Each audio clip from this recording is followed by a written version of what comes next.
محترم حاضرین جمعہ، مذہب اسلام جس کے ہم پیروکار ہیں، جس کے ہم متبعین ہیں، جس کے ہم اطاعت گزار ہیں، یہ 4 امور پر مشتمل ہے: عقائد، عبادات، معاملات اور اخلاقیات۔ آج انشاءاللہ العزیز آپ کے سامنے ان 4 میں سے ایک یعنی اخلاقیات کے عنوان پر، اور اخلاقیات میں بھی حیا کیا چیز ہوتی ہے، اس تعلق سے کچھ باتیں عرض کرنے کی کوشش کریں گے۔ محترم سامعین، حیا اسلام کے اندر بہت زیادہ اہمیت کا حامل ہے۔ اس کی مہتوتا کا بیان یا اس کی جانکاری آپ کو پیش کی جانے والی آیتوں اور حدیثوں کے ذریعے ہوگی۔ ایک مرتبہ اللہ کے رسول صلی اللہ علیہ وسلم نے ارشاد فرمایا: ان لکل دین خلقا، کہ جتنے بھی ادیان ہیں، جتنے بھی مذاہب ہیں، ان تمام کے یہاں کچھ نہ کچھ اخلاقی صفات میں سے اہم ترین صفت ہوا کرتی ہے۔ وخلق الاسلام الحیا، اور اسلام کی بنیادی اعلیٰ اور اخلاقی صفات جو ہیں ان میں سے ایک اہم ترین صفت حیا۔ اللہ کے رسول صلی اللہ علیہ وسلم نے ایک دوسری حدیث میں حیا کو پورا دین قرار دیا۔ حضرت قرہ بن ایاس رضی اللہ تعالیٰ عنہ راوی حدیث ہے، وہ کہتے ہیں کہ اللہ کے رسول صلی اللہ علیہ وسلم ہمارے پاس حیا کا تذکرہ کر رہے تھے اور اس کے متعلق کچھ باتیں بتلا رہے تھے۔ ہم نے پوچھا، صحابہ کرام کہتے ہیں، ہم نے پوچھا حیا کیا چیز ہوتی ہے اور کیا حیا دین کا حصہ ہے؟ تو اللہ کے رسول صلی اللہ علیہ وسلم نے حیا کو مکمل دین قرار دیتے ہوئے فرمایا: والدین کلہ، کہ حیا یہ پورا کا پورا دین ہے۔ یہ حدیث صحیح الترغیب و ترہیب کے اندر موجود ہے۔ اسی طرح اللہ کے رسول صلی اللہ علیہ وسلم نے حیا کو ایمان کا جز، ایمان کا شعبہ، ایمان کا درجہ قرار دیتے ہوئے ارشاد فرمایا: الایمان بضع و سبعون و بضع و ستون شعبۃ، کہ ایمان کے 60 یا 70 درجات ہیں، 60 یا 70 شعبے ہیں۔ افضلها قول لا الہ الا اللہ، اس ایمان کے جو درجات ہیں اس میں سب سے اعلیٰ اور سب سے افضل ترین درجہ،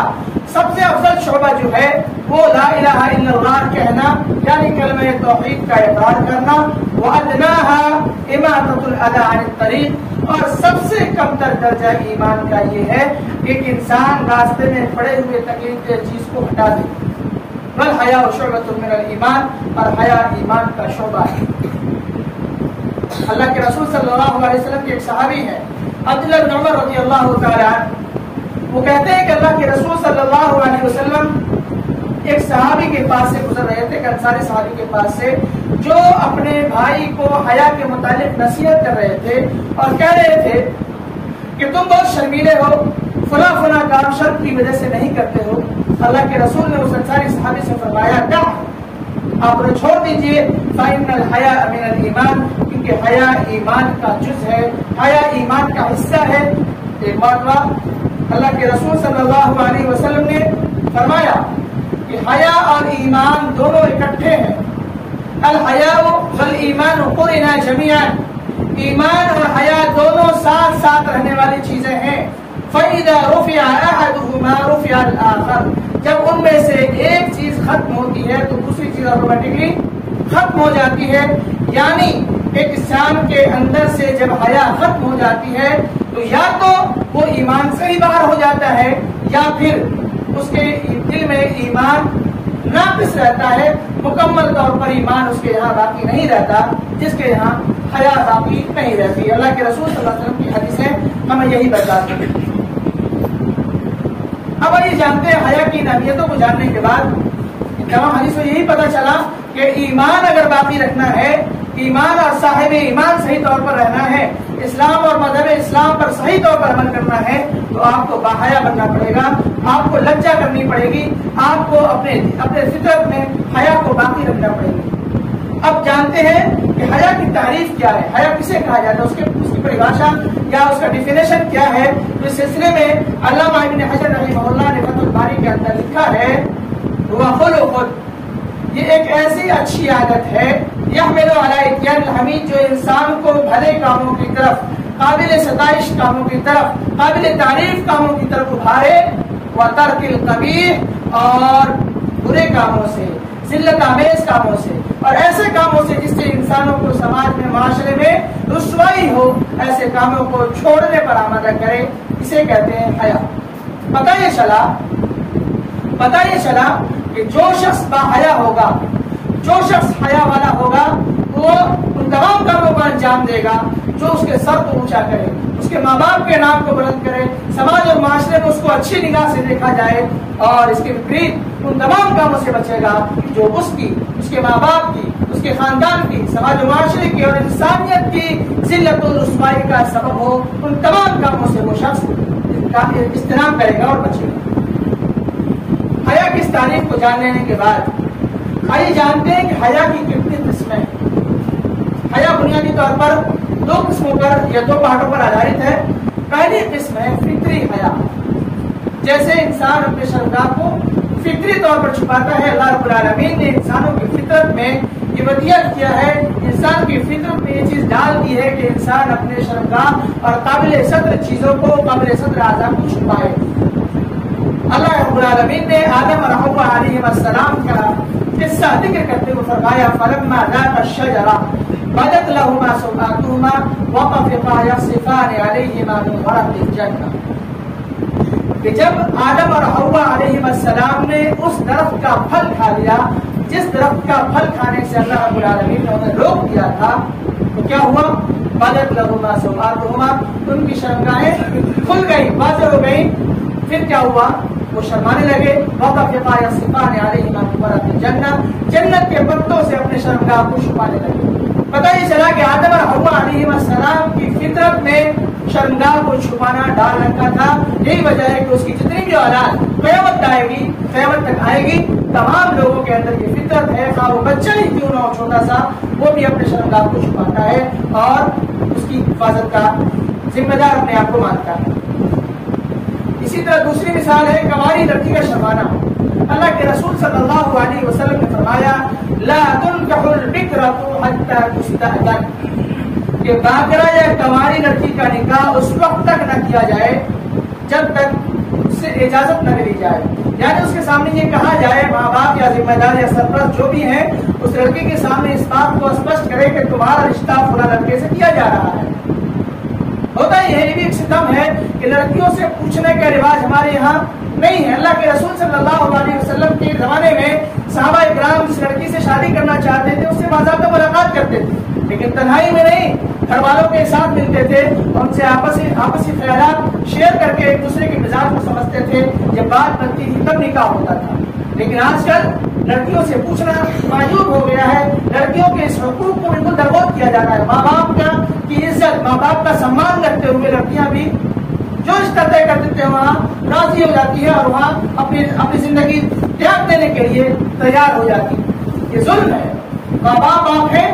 آپ کو اللہ رب العالمین نے اس بات کا ادھیکار نہیں دیا کہ آپ لڑکیوں سے نہ پوچھیں، لڑکیوں سے پوچھنا آپ کا حق ہے، لیکن صحابہ اکرام نے عرض کیا اللہ کے رسول وہ تو شرماتی ہیں، وہ بولیں گے ہی نہیں کہ ہمیں ہاں یا نہ۔ اللہ کے رسول صلی اللہ علیہ وسلم نے فرمایا اگر وہ آپ کی بات پر خاموشی اختیار کر لیں، آپ جب انہیں رشتہ پیش کریں، رشتے کے بارے میں باخبر کریں اور لڑکیاں خاموش رہ جاتی ہیں تو سمجھ جائیں کہ وہ ایگری ہیں، وہ رشتہ طے کرنے کے لیے تیار ہے۔ لیکن اس کی فطرت یہ بھی ہے کہ اگر وہ کسی چیز کو ناپسند کرتی ہے تو باضابطہ انکار بھی کر دیتی ہے۔ اگر وہ رشتہ اسے منظور نہیں ہوگا تو انکار ضرور کر دے گی، لیکن اگر منظور ہوگا تو وہ خاموش رہے گی اور اس کی خاموشی اجازت ہے۔ پتہ یہ چلا کہ کنواری لڑکی کی فطرت میں شرمانا داخل ہے اور اسی کو فطری حیا کے نام سے یاد کیا جاتا ہے۔ دوسری قسم ہے ایمانی حیا۔ ایمانی حیا کی سے کیا مراد ہے یا اس کا کیا معنی ہے؟ ایمانی حیا سے مراد وہ حیا جو انسان کو ان تمام کاموں سے دور کر دے جو ایک انسان پر اللہ رب العالمین نے حرام قرار دیا ہے یا جو ایک انسان کے لیے حرام ہے۔ منکرات ہیں، محرمات ہیں، اور ایسی چیزیں ہیں جو منکرات سے یا نکاراتمک چیزوں سے تعلق رکھتی ہیں، تو اللہ رب العالمین سے ان چیزوں سے حیا کرے، اور یہی ایمانی حیا ہے۔ جس شخص کے اندر ایمانی حیا موجود ہوگی، جو شخص اپنے آپ کو ایمانی حیا سے لبریز پائے گا، اس کے دل میں، اس کے دماغ میں ہمیشہ اس بات کی فکر ہوگی کہ اللہ ہمارا نگراں ہے، اللہ ہمیں دیکھ رہا ہے، اللہ ہمیں سن رہا ہے، اللہ ہمارے بارے میں اچھی طرح جانکاری رکھتا ہے۔ اللہ رب العالمین نے خود قرآن مجید میں فرمایا ان اللہ کان علیکم رقیبا، اللہ رب العالمین تم پر نگراں ہے، یعنی تم دن میں کیا کرتے ہو، رات میں کیا کرتے ہو، صبح میں کیا کرتے ہو، شام میں کیا کرتے ہو، تنہائی میں کیا کرتے ہو، بھیڑ میں کیا کرتے ہو، اللہ رب العالمین تمہاری ساری چیزوں سے باخبر ہے۔ ان اللہ کان علیکم رقیبا، دوسری جگہ فرمایا واللہ بما تعملون بصیر، اللہ تعالیٰ تمہاری کرتوتوں کو دیکھتا ہے۔ ان اللہ بما تعملون خبیر، اللہ رب العالمین تمہارے کرتوتوں سے باخبر ہے۔ یہی تک نہیں، اللہ رب العالمین آپ کے آنکھ کے اشاروں کو بھی جانتا ہے، اور آپ نے آنکھ سے اشارہ کس نیت سے کیا، کس ارادے سے کیا، اس بات کو بھی جانتا ہے۔ یعلم خائنۃ الاعین وما تخفی الصدور، اللہ رب العالمین آپ کے آنکھوں کی خیانت کو بھی جانتا ہے۔ آنکھوں کی خیانت سے مراد آنکھوں سے کیا جانے والا اشارہ۔ لوگ آنکھوں سے بھی اشارہ کرتے ہوئے کئی طرح سے اشارہ کرتے ہیں، کسی کو تکلیف دینے کے لیے، کسی کو کسی سے بچانے کے لیے، کسی کو کسی کے ساتھ پھنسا دینے کے لیے، ان تمام چیزوں کے لیے لوگ آنکھوں سے اشارہ کرتے ہیں، لیکن جب معاملہ سامنے آ جاتا ہے تو آپ معاملہ صفائی دیتے ہیں، ہم نے اس ارادے سے یہ کام نہیں کیا، اس ارادے سے نہیں کیا، آپ نے کس ارادے سے کیا۔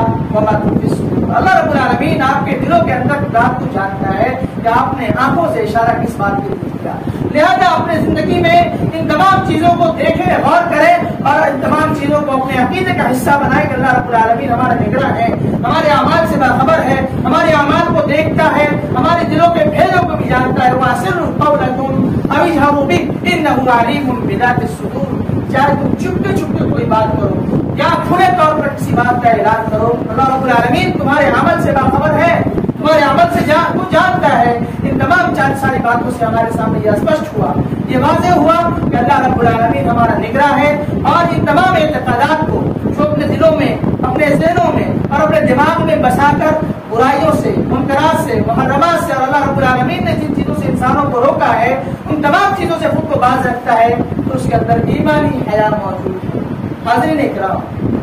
عبداللہ بن مسعود رضی اللہ تعالیٰ عنہ کی حدیث ہے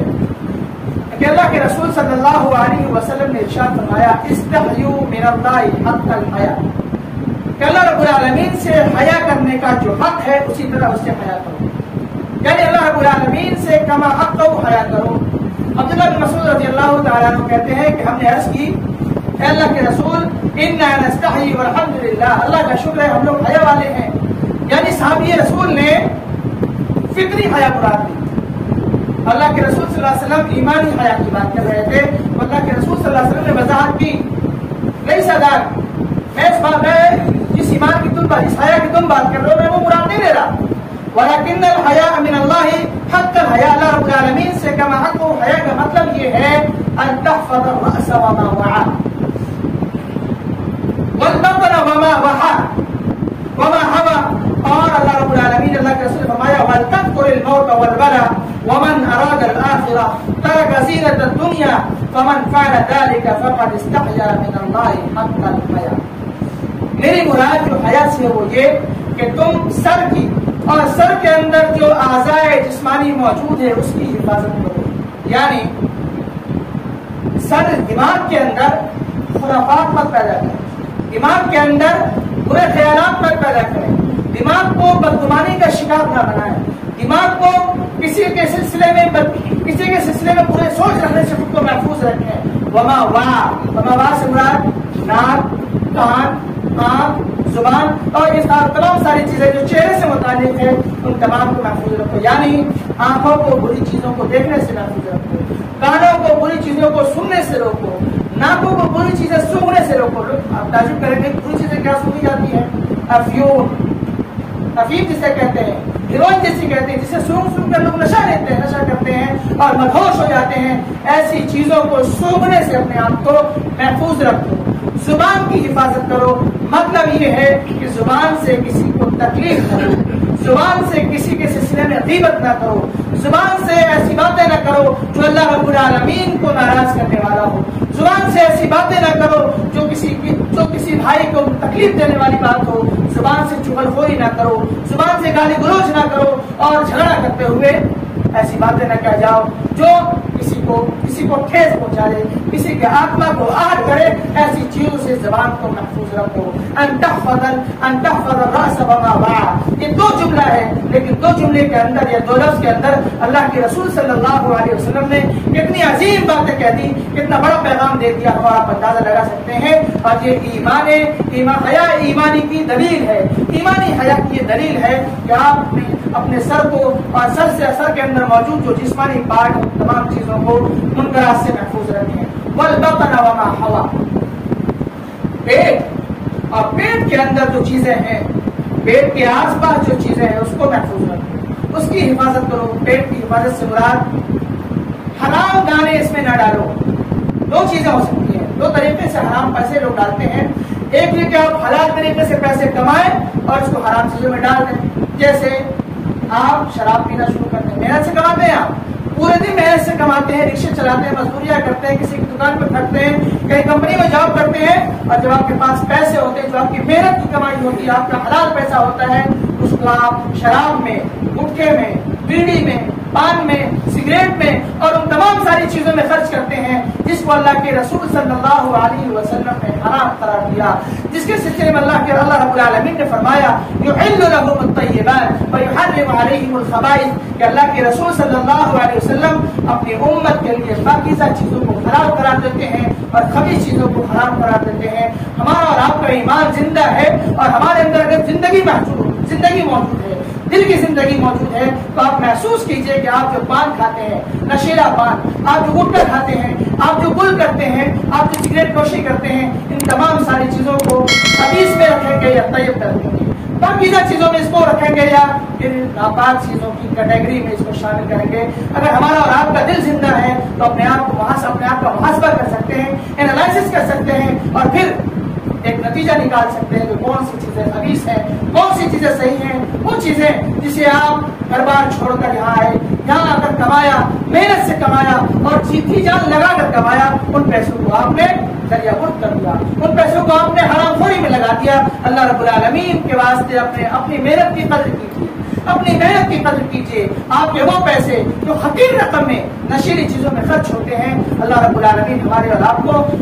اور آپ کو صحیح سمجھ عطا فرمائے کہ وہ چیزیں جو ہمیں ہماری بھوک میں ڈال سکتی ہے، نہ ہماری طاقت میں اضافہ کر سکتی ہے، صرف ایک خواہش کہ ہمارا منہ پچا رہا ہے، منہ میں لسا پن ہے، اس وجہ سے ہم اپنے منہ میں گٹکا ڈالتے ہیں، پان ڈالتے ہیں تاکہ ہماری مصیبت سے۔ آپ سونف کا استعمال کر سکتے ہیں۔ سونف ایک بہترین متبادل ہے جو آپ کی آنکھوں کو بینائی عطا کرے گا، آپ کی آنکھوں میں روشنی کے اضافے کا سبب بنے گا۔ سونف بہت مفید چیز ہے اور اس سے بھی منہ کے لسے پن کا خاتمہ ہوتا ہے۔ آپ اپنی جیب میں سونف رکھیں، ان پیسوں سے آپ بادام کھا سکتے ہیں، کاجو کھا سکتے ہیں یا فروٹس وغیرہ کھا سکتے ہیں جو آپ کی صحت کو تندرستی بخشے گی، جو آپ کی صحت کے لیے باعث مفید ثابت ہوگی۔ لیکن یہ ساری چیزیں نہیں کرنے کی، ہمیں کھانا ہے تو گٹکا ہی کھانا ہے۔ لہٰذا اللہ کے رسول صلی اللہ علیہ وسلم نے فرمایا والبطن وما حوى، کہ آپ اپنے پیٹ کی حفاظت کیجیے اور پیٹ کے آس پاس جو چیزیں یعنی دل،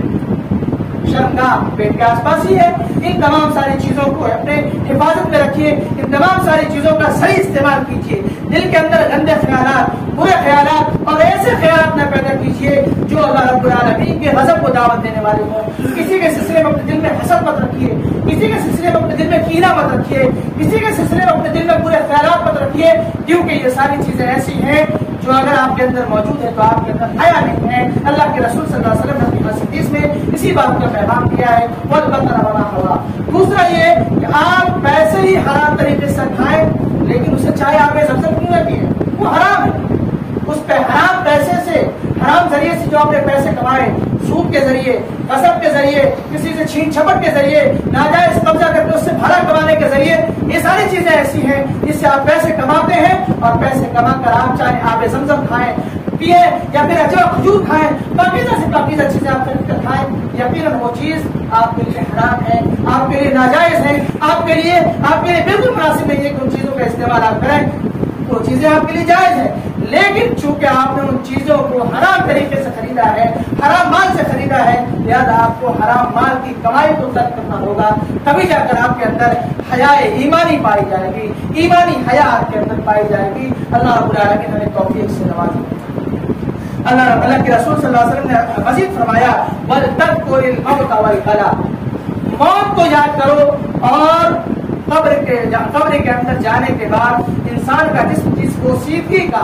جس غصے پن کا شکار ہوتا ہے، انسان کی جو خوبصورتی ہوتی ہے، انسان کے اوپر جو گوشت ہوتا ہے، اس کی ہڈیاں جو ہوتی ہیں، اس کی کیا حالت ہوتی ہے، ان چیزوں کو یاد کرو، موت کو کثرت سے یاد کرو۔ اللہ کے رسول صلی اللہ علیہ وسلم نے فرمایا کہ لذتوں کو ختم کرنے والی چیز یعنی موت کو بکثرت یاد کیجیے، اس کا بکثرت ذکر کیجیے، تاکہ اس سے آپ کو یہ ہوگا کہ آپ برائیوں سے بچیں گے۔ جب آپ موت کو یاد کریں گے، آپ کو موت کی یاد ہمیشہ برائیوں سے دور رکھے گی کہ کہیں ہماری موت اسی حالت میں نہ ہو جائے، ہم زنا کر رہے ہو ہماری موت نہ آ جائے، ہم سودی کاروبار کر رہے ہو ہماری موت نہ آ جائے، ہم کسی سے چھین جھپٹ کر رہے ہو ہماری موت نہ آ جائے، ہم کسی سے گالی گلوچ کر رہے ہو ہماری موت نہ آ جائے۔ اگر آپ ہمیشہ موت کو اپنے ذہن میں زندہ رکھیں گے تو انشاءاللہ العزیز آپ ہمیشہ